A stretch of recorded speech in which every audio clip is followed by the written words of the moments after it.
Bismillahirrahmanirrahim. Welcome to our fourth online lecture. Today we will discuss vectors in two-dimensional space, three-dimensional space, and n-dimensional space. These are the contents. Uh, Firstly, we will introduce vectors and scalars, then see vectors in two-dimensional and three-dimensional space. Especially हम ये देखेंगे कि vectors को किस तरीके से represent करते हैं.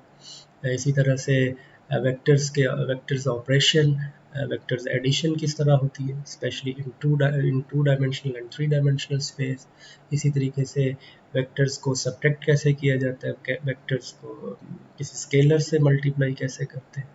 और फाइनली एन डायमेंशनल स्पेस के बारे में हम इस आइडिया टू डायमेंशनल और थ्री डायमेंशनल स्पेस को एन डायमेंशनल स्पेस पे जनरलाइज करेंगे और फिर उसकी कुछ एप्लीकेशन कि हम ये एन डायमेंशनल स्पेस जो है ये क्यों यूज़ करते हैं.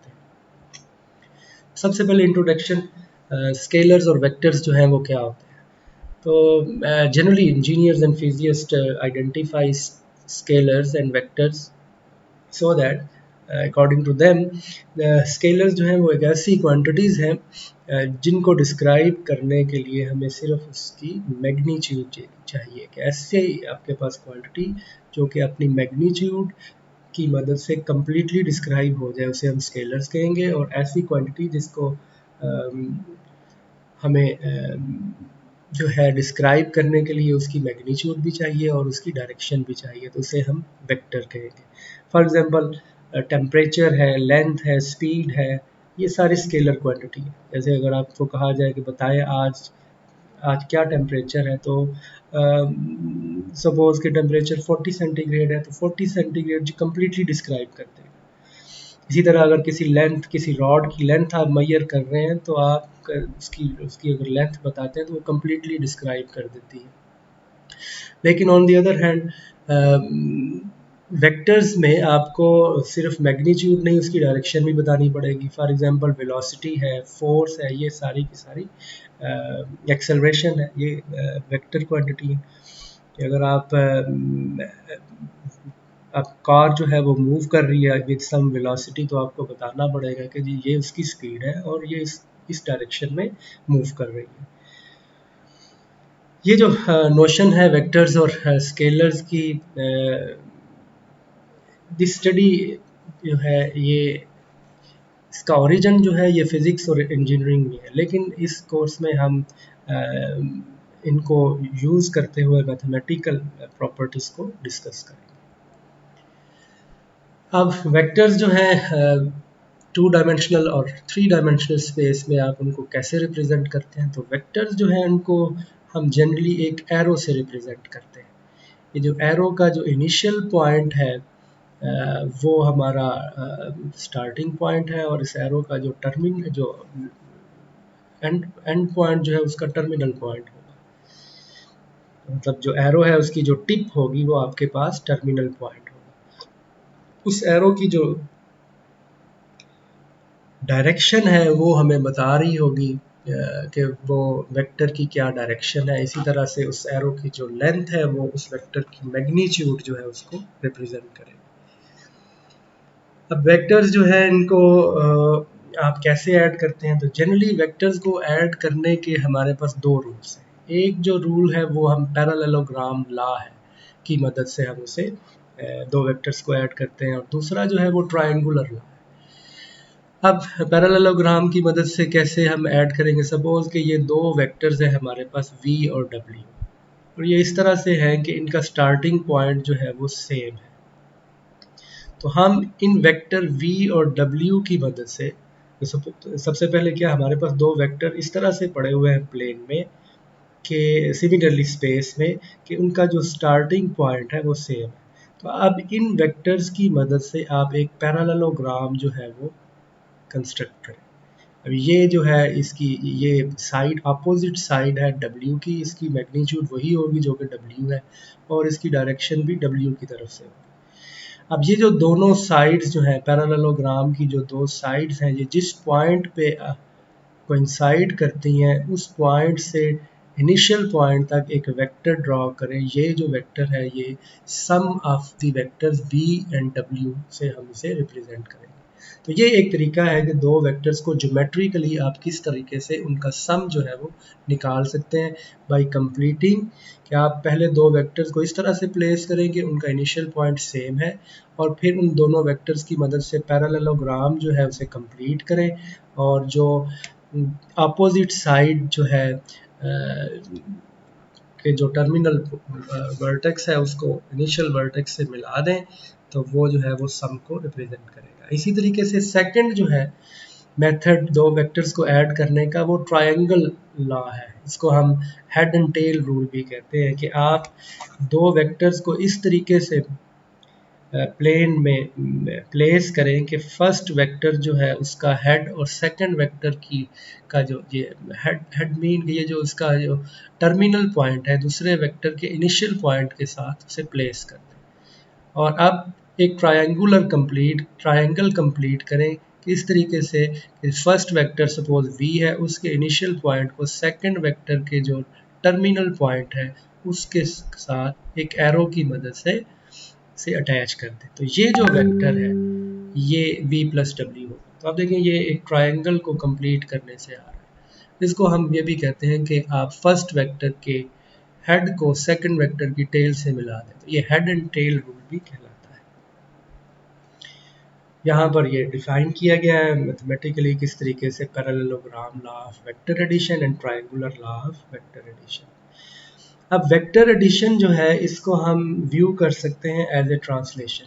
देखिए अभी हमने दो वेक्टर्स को ऐड किया था पैरेललोग्राम की मदद से, तो हम इसको दो तरीकों से देख सकते हैं। पहला क्या है कि ये आपके पास वेक्टर v है और ये w है। अब जो v प्लस w है ये वाला वेक्टर है, इसे हमने पैरेललोग्राम की मदद से इस सम को हमने कैलकुलेट किया। तो हम ये इसे हम इस तरीके से देख सकते हैं कि ये जो वेक्टर v प्लस डब्ल्यू है, ये इस पॉइंट से अगर आप वेक्टर w को इसको आप इस वेक्टर से ट्रांसलेट कर रहे हैं इन दी डायरेक्शन ऑफ w, और कितना ट्रांसलेट कर रहे हैं, जितनी w की मैग्नीट्यूड है। आपने जो वेक्टर v है उसके टर्मिनल पॉइंट से इसको ट्रांसलेट किया है किस डायरेक्शन में, w की डायरेक्शन, और कितना किया ट्रांसलेट, जितनी w की direction.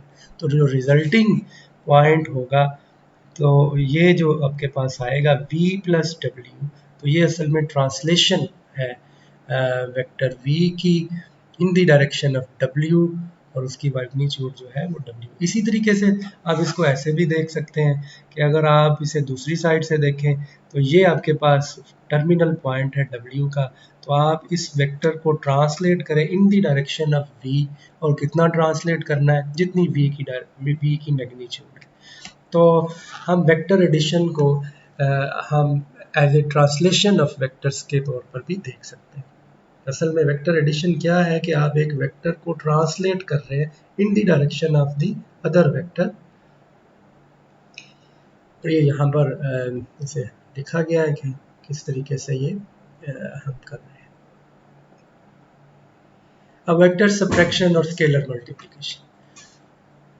The negative of a vector is denoted by minus into v. Is the vector that has the same length as v but is oppositely directed। तो दो एक वेक्टर का नेगेटिव वेक्टर क्या होगा कि आप उस वेक्टर की जो डायरेक्शन है उसे बदल दें, उसकी मैग्नीट्यूड वही है लेकिन उसकी डायरेक्शन बदल गई है, तो उसे हम कहेंगे नेगेटिव वेक्टर। और जब आप दो वेक्टर्स का डिफरेंस लेते हैं तो डिफरेंस असल में क्या हो रहा है कि आप उन दो वेक्टर्स को, अब सपोज हमारे पास वेक्टर v और w है, तो अगर आप w माइनस वी निकाल रहे हैं तो असल में आप w और माइनस वी को ऐड कर रहे हैं। वेक्टर v जो है उससे हमने पहले माइनस वी निकाला, minus V is just the negative of the vector v, उसकी मैग्नीट्यूड वही है, और फिर आपने w में उसे ऐड कर दिया उसी तरीके से जैसे हमने पहले किया।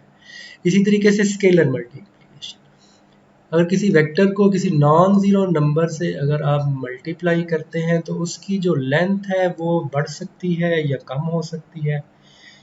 और इसी तरह से अगर आप किसी वेक्टर को ज़ीरो से मल्टीप्लाई करते हैं तो फिर वो वेक्टर ज़ीरो बन जाएगा। फॉर एग्जांपल ये हमारे पास ये स्केलर ये सब्ट्रैक्शन देखेंगे, ये हमारे पास वेक्टर है, ये इसका इनिशियल पॉइंट है और ये इसका टर्मिनल पॉइंट है।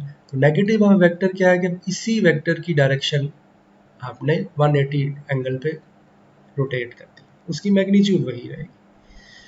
और इसी तरह से स्केलर मल्टीप्लिकेशन में क्या है कि ये वेक्टर भी है, तो अब जो स्केलर है जिससे आप वेक्टर को मल्टीप्लाई कर रहे हैं, ये आप अगर तो इसकी लेंथ, ये अगर इसकी लेंथ जो है या इसकी मैग्नीट्यूड जो है वो अगर 1 से लेस है तो फिर ये इस कॉन्ट्रैक्ट हो जाएगा, लेकिन अगर ये 1 से ज़्यादा है तो ये इसकी लेंथ बढ़ जाएगी। इसी तरह से अगर आप वेक्टर नेगेटिव लेते हैं तो इसी तरीके से वो उसकी डायरेक्शन जो है बदल जाएगी। तो ये जो स्केलर मल्टीप्लिकेशन है, ये असल में किसी भी वेक्टर जो है उसकी ये लेंथ जो है या उसको कॉन्ट्रैक्ट कर सकता है या उसको एक्सपैंड कर सकता है, इसी तरह यहाँ पे उसकी डायरेक्शन बदल जाती है। अब इसी आइडिया को यूज़ करते हुए हम जो है एन डायमेंशनल स्पेस जो है पहले देखते हैं कि एन डायमेंशनल स्पेस क्या होती है, और फिर उसके बाद एन डायमेंशनल स्पेस में हम वेक्टर्स को किस तरह से डिफाइन करते हैं।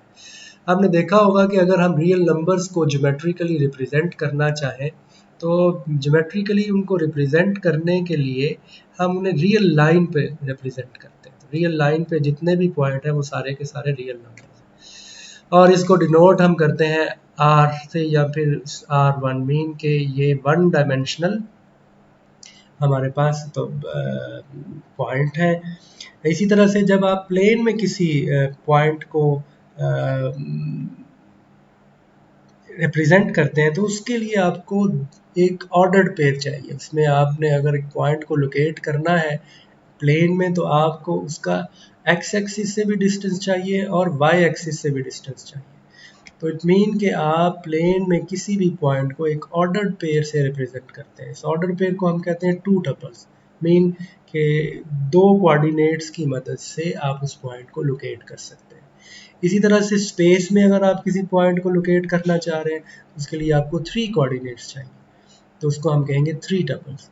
अब इसी आइडिया को हम जनरलाइज कर सकते हैं कि अगर हमारे पास एक ऐसी स्पेस हो जिसमें कोऑर्डिनेट जो है उनको आइडेंटिफाई करने के लिए हमें n कोऑर्डिनेट्स चाहिए, तो फिर इससे हम n डायमेंशनल स्पेस जो है वो डिफाइन करते हैं। अब यही जो मीन के n डायमेंशनल स्पेस में जो हमारे पास किसी भी पॉइंट को अगर आपने आइडेंटिफाई करना है तो वो उसमें n कोऑर्डिनेट, उसको हम n टपल से डिनोट करेंगे। तो हम डिफाइन करते हैं कि कोई भी अगर हमारे पास पॉजिटिव इंटीजर है तो then the ordered n tuple is a sequence of n real numbers.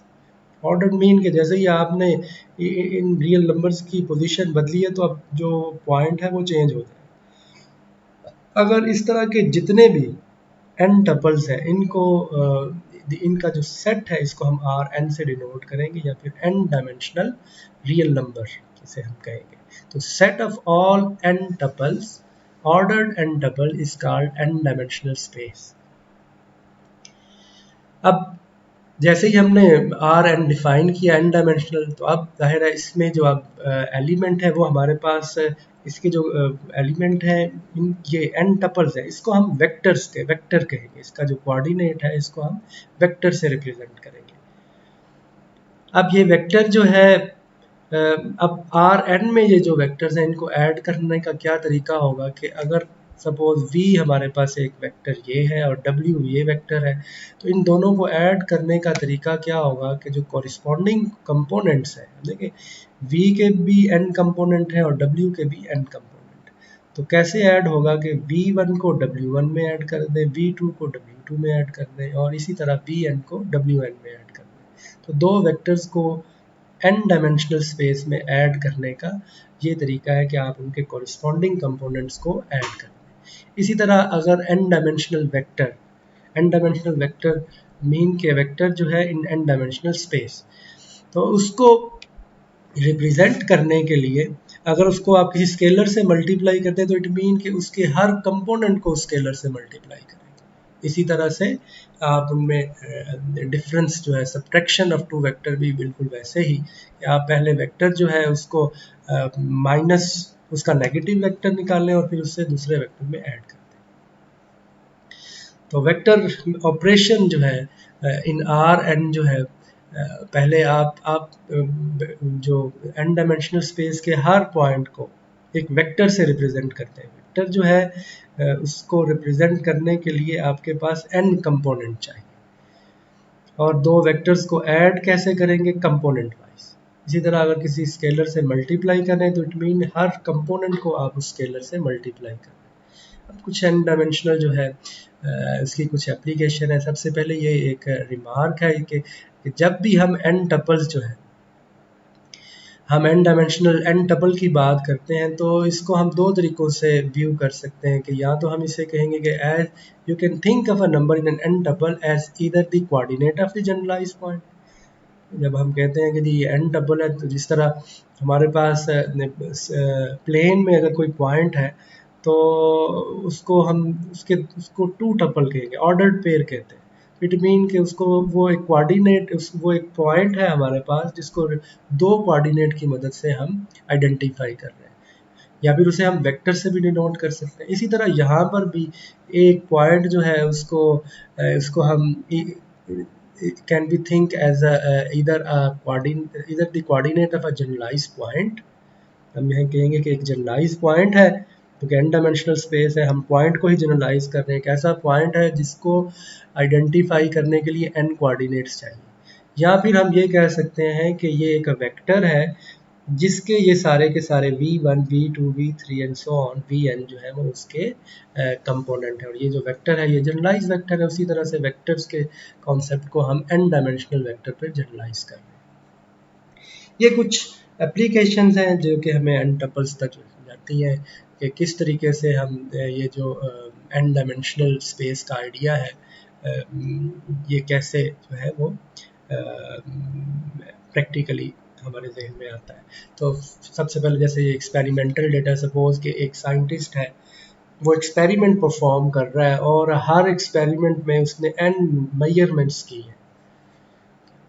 सब कि एक साइंटिस्ट है, वो कोई एक्सपेरिमेंट परफॉर्म कर रहा है और उस एक्सपेरिमेंट में उसने n न्यूमेरिकल मेजरमेंट्स किए। अब वो हर दफ़ा जब भी एक्सपेरिमेंट करता है वो उसके पास n मेजरमेंट्स। तो अगर आप इन सारे के सारे मेजरमेंट्स जो हैं उनको y1 y2 up to so on yn, ये हमारे पास मेजर्ड वैल्यूज़ हैं। तो इस केस में हम ये जो वेक्टर है y1 y2 इसको हम n डायमेंशनल स्पेस में एक वेक्टर के तौर पे कंसीडर कर सकते हैं। ये n इन r है, ये n जो है ये इसके सबस्क्रिप्ट में नहीं है, ये सुपरस्क्रिप्ट।